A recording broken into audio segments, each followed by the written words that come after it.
Welcome to the AI Hub, a podcast for AI-driven side hustles designed for IT professionals like you. From cutting-edge AI tools to practical, no-nonsense tips, each episode brings you closer to turning tech into income.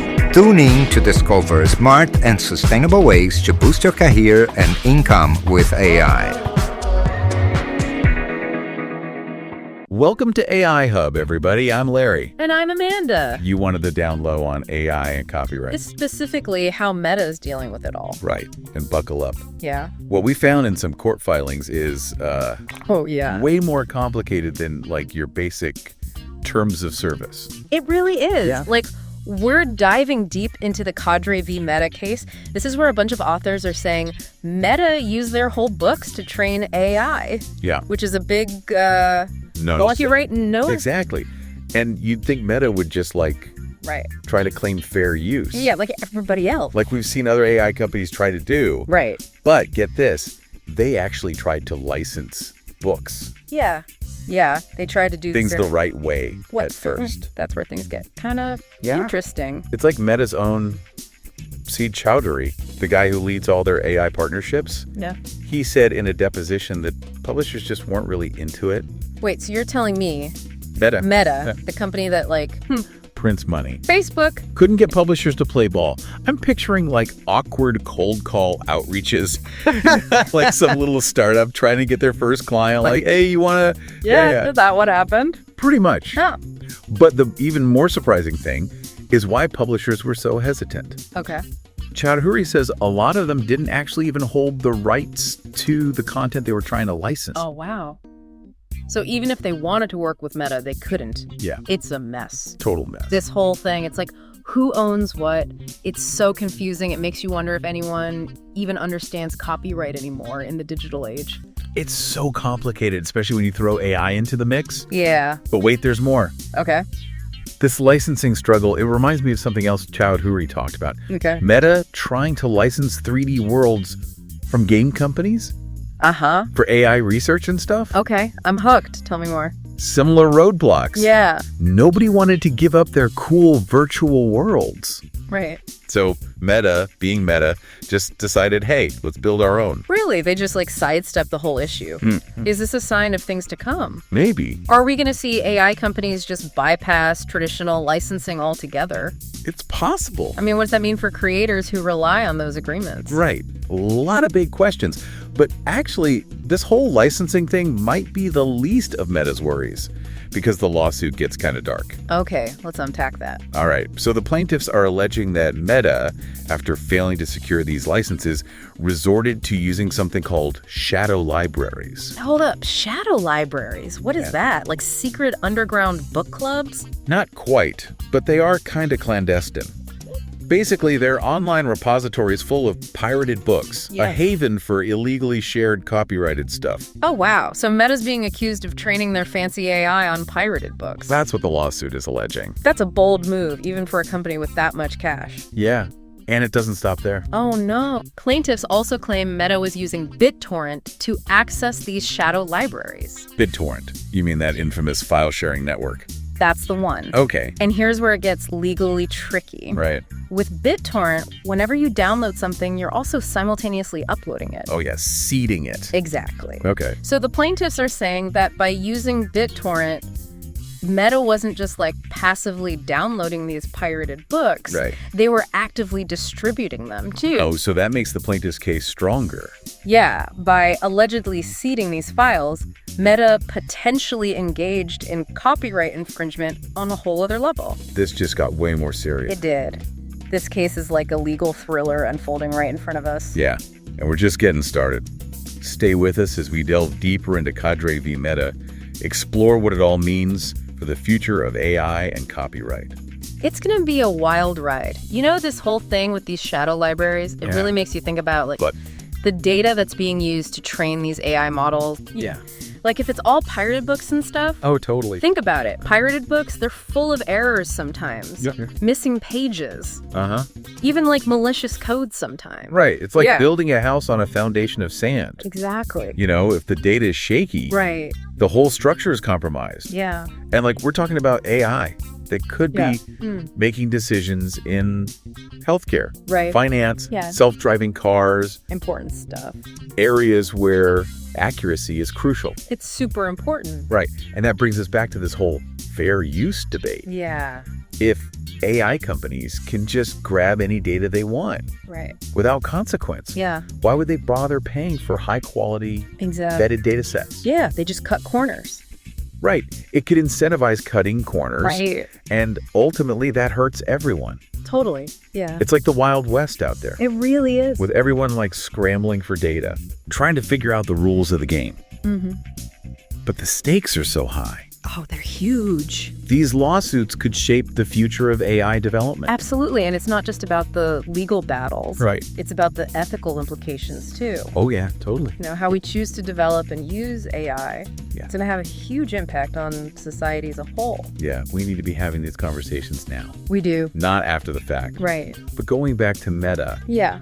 it's kind of fascinating how their initial attempt to license books just like totally backfired. I know, right? It's like they underestimated how complicated copyright is Yeah. and how wary publishers are of this whole AI thing. I mean, they're in the business of protecting intellectual property. Right.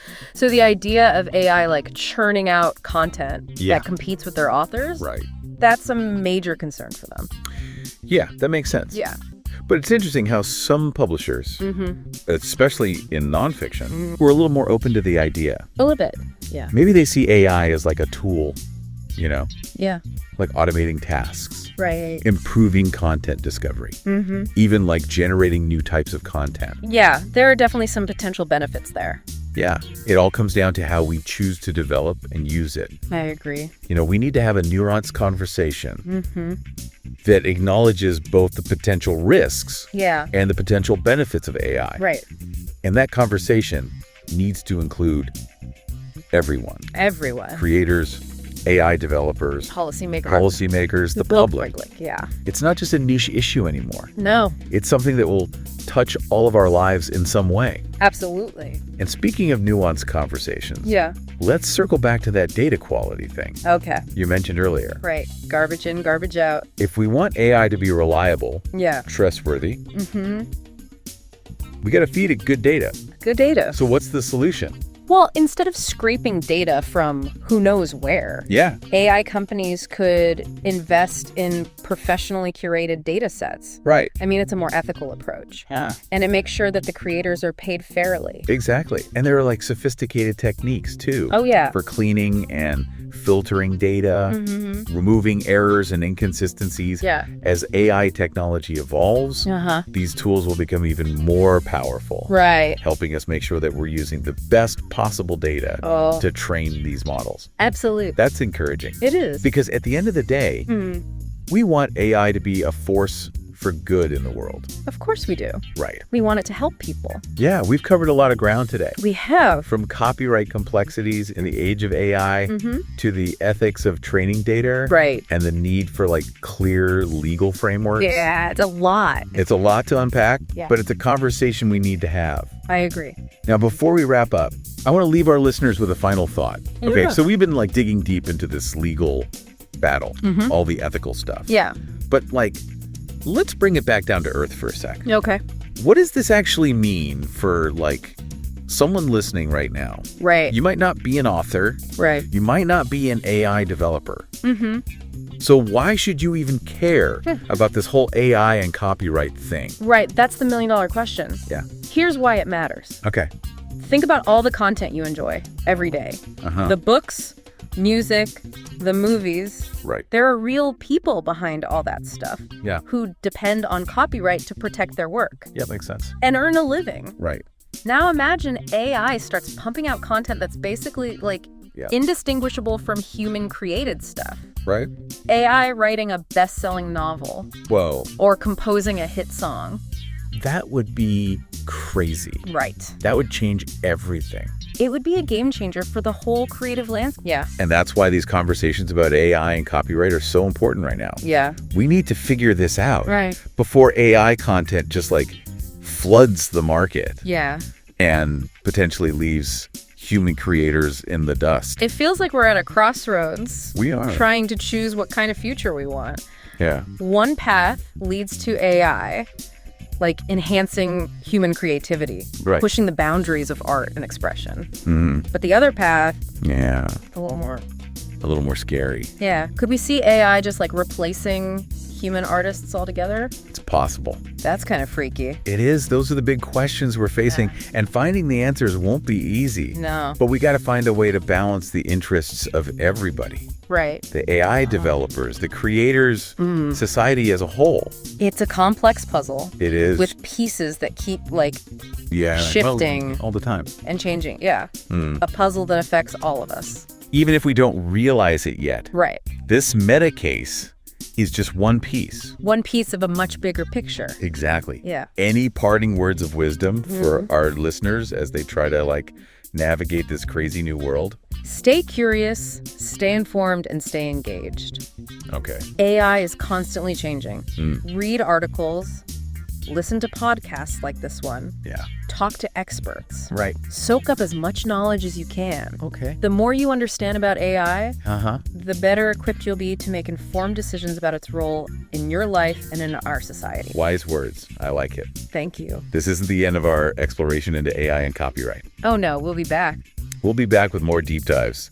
So make sure you subscribe to AI Hub and join us on this journey. Yeah, you won't want to miss it. Trust me. And for now, we've got links to all the source material we talked about in the show notes. So check those out if you want to go even deeper. Yeah, Knowledge is power, especially in this age of AI. couldn't agree more. Until next time. Keep those AI algorithms humming and those critical thinking skills sharp. Absolutely. This is AI Hub signing off. But But before you go, make sure you hit that subscribe button so you don't miss our next deep dive into the world of AI. We'll be back soon with more fascinating stories, insightful analysis, and maybe even a few laughs along the way. See you next time. Welcome to the AI Hub, a podcast for AI-driven side hustles designed for IT professionals like you. From cutting-edge AI tools to practical, no-nonsense tips, each episode brings you closer to turning tech into income. Tune in to discover smart and sustainable ways to boost your career and income with AI.